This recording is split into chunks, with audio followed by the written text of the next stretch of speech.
I think many of us think that authenticity comes from digging deep, and it does. But if you want to figure out what you like and what you don't like, if you want to feel free and completely yourself, to feel really authentic, you gotta play. You got to play. Play is the gateway to authenticity. And in today's episode, we are going to talk about how that is, why that is. So if you have been trying to earn the right to be yourself, this is going to help you. If you think you have to authentically perform your imperfections, perform your vulnerability, if you're curating your realness, it's still a performance. This is going to help. And it's going to be a damn good time. So welcome to the Socially Delightful podcast. I am Jewel. I have over 5,000 hours of coaching on high-functioning social anxiety, helping people feel connected, and authentic charisma. I'm trauma-informed. I am doing work for us to center connection on a systemic level, and I am always learning. And I'm absolutely delighted that you are here. Let's break down why play is the gateway to authenticity and what this means for you, how you can have more play in your life. So, first things first. Play, one of the reasons why it is the gateway to authenticity is because play turns off your inner critic. Turns it off, right? When you are in a playful state, your brain shifts out of self-surveillance, self-monitoring mode, right? You're not thinking, do I look weird? Am I being too much? You're just in the moment. And that is really scrap that, Nick. And that is really the essence of authenticity. It's being fully present without filtering or performing, right? I think one myth that we all have about authenticity is that it means that we need to be the same from person to person, from situation to situation. But y'all, you see yourself when you are kind and when you're irritated, and maybe kindness isn't at the forefront of your actions that day, right? You see yourself when you are being really funny and when you're being really introspective. You are all of these parts and all of these things. And being authentic is about being fully present in the moment without filtering, without performing. And one way to really access that, to be more authentic, is through play, because when you are in a playful state and your brain is shifting out of survival mode and it's out of do I look weird? Am I doing this right? Are they judging me? When it's turning off your inner critic, you are in a parasympathetic nervous system mode, right? This is truly the key for authenticity. Y'all, your inner critic loses its power when your body feels safe and when you're able to be present.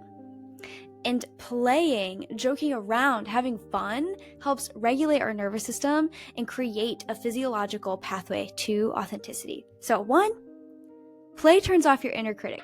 2, kind of already elaborated on it, but play returns you to your original self.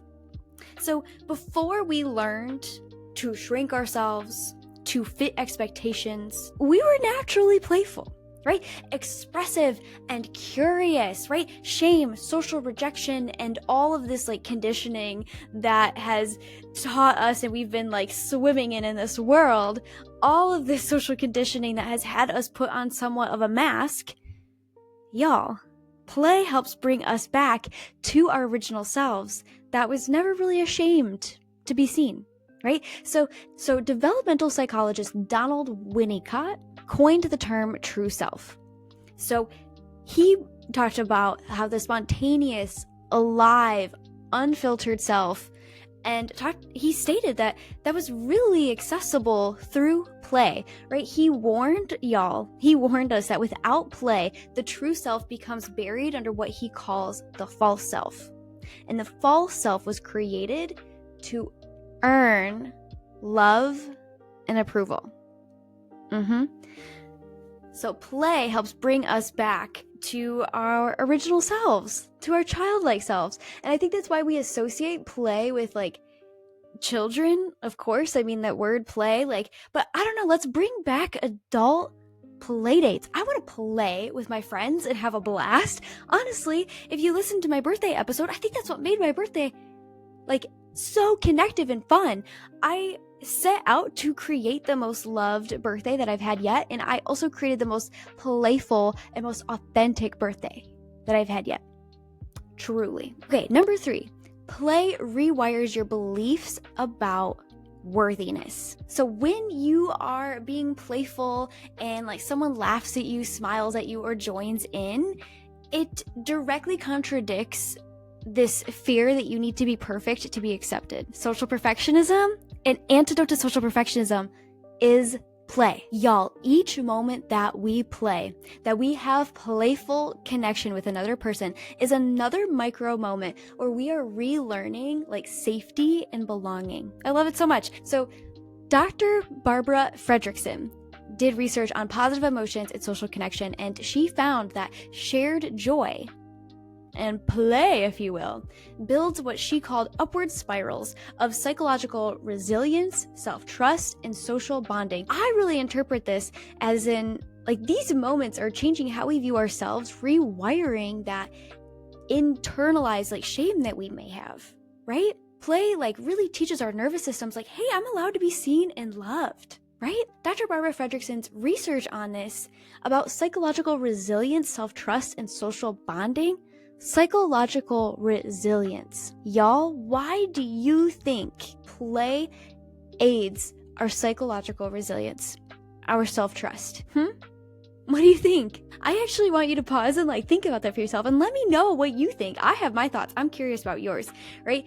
I think this really shows that I'm safe to be seen and to still be loved in this way, but I think it's also like I see myself and love myself and have fun with myself. I can handle things, is how I view it. So number 4 on why play is the gateway to authenticity is play gives you access to unfiltered expression. So play and fun, they activate spontaneity. Right? Like you say what you mean. You laugh from your belly. You make weird jokes. You do bad dance moves. I don't have a single good dance move. They're all bad. But I'm boogieing. Right? And my partner and I, we have accessed this plate of stay. Or this... I'm accessing it right now, just thinking about it. My partner and I have accessed this state of play. We accessed it like, honestly, I think every day. We access this, where we end up making these like weird little noises and talking and there's weird little voices to each other all day, like throughout the day, because we work from home. If we interact, you're gonna hear an ow from us if you were in our household, right? And that's not curated, right? That is unfiltered expression, right? So play helps bypass this like self-consciousness because you're too busy enjoying the moment to rehearse your next move, right? That spontaneity is like your authentic voice in a lot of ways. One of your authentic voices, right?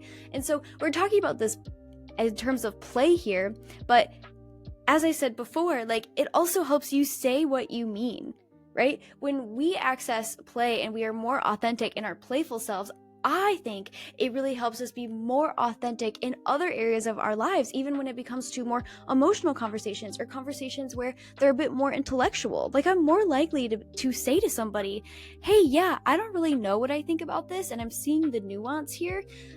And I get your point, and I'm not like fully on board. Like I'm more likely to be honest and to say something like that, right? Because I can bypass this like self-consciousness. So Irving Goffman's theory on dramatology explains that so much of life is performative, right? We wear masks in different social contexts. Play helps break role expectations, giving people permission to quote unquote be off script, which fosters a sense of realness and freedom from social roles. Y'all, I think this is especially important in our current time of social media. People are saying like, oh, social media is really hard because it's like comparison all of the time. And yeah, comparison is a part of it. But I think social media also has like this pressure to like be on all of the time. And play allows us to be off script, right? And weird. It is in no way like at all that my partner and I are making these weird jokes and talking in these weird voices to each other all day long, right? Like that is because we're feeling very off script, you know? And you might be hearing this and you might be like, oh my gosh, life, so much of it is performative. In some ways, it is a good thing, right? It is a good thing. That's a topic for a whole other day. We're not trying to, unfilter ourselves completely. There's some aspects where it's authentic for me to maybe not talk in much of a weird voice with my grandma, just like I do with my partner. Probably with my grandma, different authentic parts of me are going to come up where it's active listening and, being really present. My grandma is really sassy. So a more sarcastic part of me is probably going to come out when I am with my grandma. Like that knob of sarcasm is turning up. And with my partner, right, different knobs of me, of my authenticity and who I am is coming up. So I don't want you to get too hung up on like, oh no, this is performative. Everything's a mask. Again, you have different parts of you and knobs are turning all of the time, but play helps give us access to unfiltered expression. That's what we need to take from this. Okay. So the fifth thing, play is presence, and presence, in my opinion, is power. So when you are playful, I've talked about this so many times, but you are completely immersed in the moment and not in your head. Y'all, presence, being really present with somebody, giving somebody the best gift in the world of being seen, giving somebody your full attention is what makes so many people charismatic. Presence is one of the 3 components of charisma, according to Olivia Fox's campaign, presence. When you are feeling playful and you are completely immersed in the moment, you have more access to what makes you charismatic. A 2021 study published in a Personality and Social Psychology Bulletin found that people are perceived more charismatic when they tend to be more present and responsive in interactions.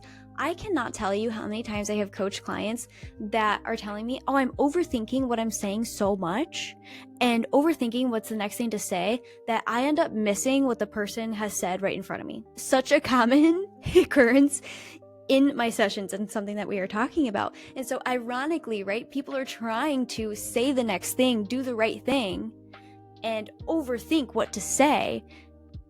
These are pissing me off today. I don't know why my bangs are doing what they're doing, but I'm doing my best to wrangle them. Okay, but when when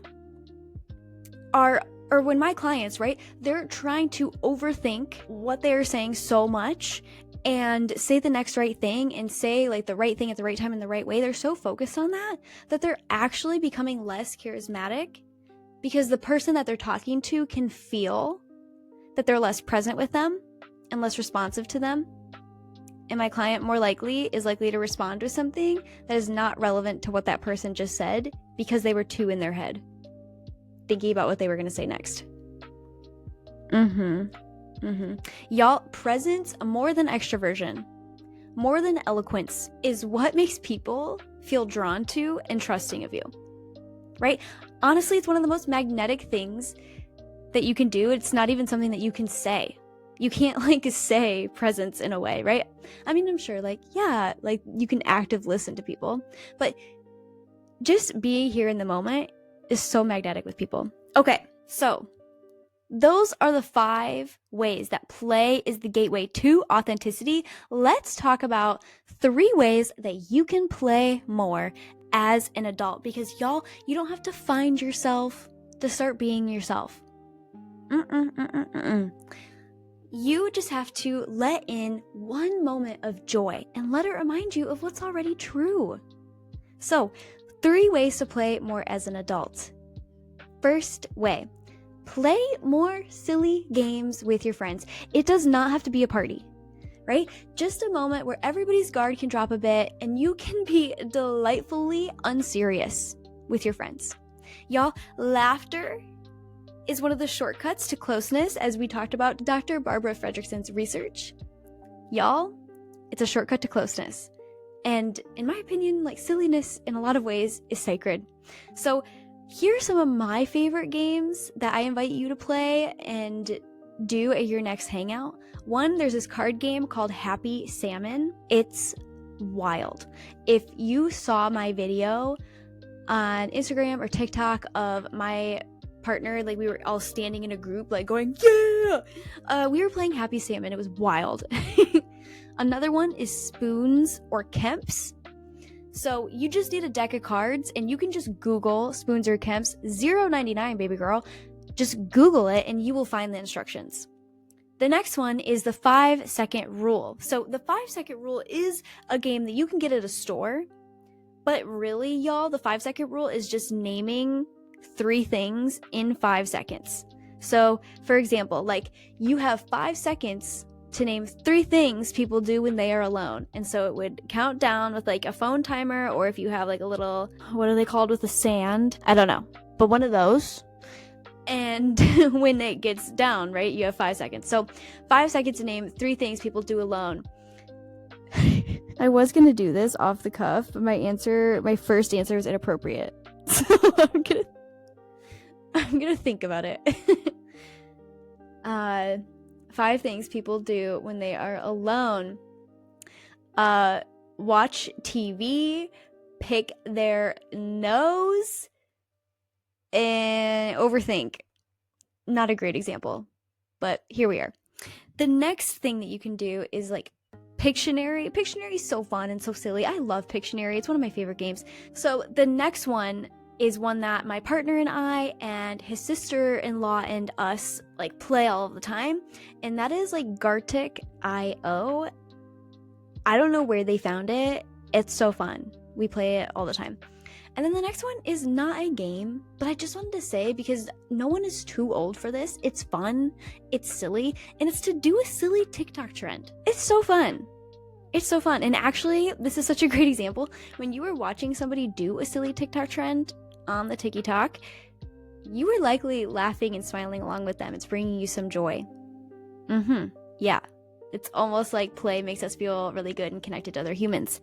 Okay, the second thing that you can do to play more as an adult is to revisit a hobby that you used to love. And don't overthink it, right? So paint without making it pretty, right? Pick up the guitar, even if you are rusty. Play some video games, build a puzzle, right? You don't need to monetize it, master it, or turn it into self-growth, right? You are allowed to just do things because they make you feel alive. So for me, I am a terrible painter, but I gotta paint by numbers, and it's so fun. It's so fun. And then the third thing is to add a playful twist to your existing routine. So, like, dancing while you brush your teeth, right? Putting on, like, your funkiest socks in the morning. Make your to-do list with glitter pens, right? You don't need extra time. Just a little extra whimsy. You don't need extra time, just a little extra whimsy, right? Joy doesn't have to be scheduled. It can sneak in anywhere, right? So play is not just for the kiddos. It is a portal back to your aliveness. Y'all, every time we play, we reconnect to the version of us that isn't performing. So again, 3 ways to play more as an adult: play silly games with your friends, revisit a hobby that you used to love without overthinking it, and add a playful twist to your already existing routines. So y'all, play, I hope you can tell from this episode, is not just for the kiddos. Play is a portal back to our aliveness. Every time we play, we reconnect to the version of us that isn't performing. She's just being. And it's magnetic, right? Every time we play, we become more authentic, and we rebel against the systems that are telling us to optimize and produce 24/7. Every time we play, we are reclaiming ourselves and our lives. So please go play today. Right? And if this podcast meant something to you, it would mean so much to me if you shared this to your Instagram story, because that's where I hang out the most, but anywhere that feels good to you. And if you let me know in the comments what you would like to hear next. I am delighted that you were here, delighted to be your friend, and I will see you next time.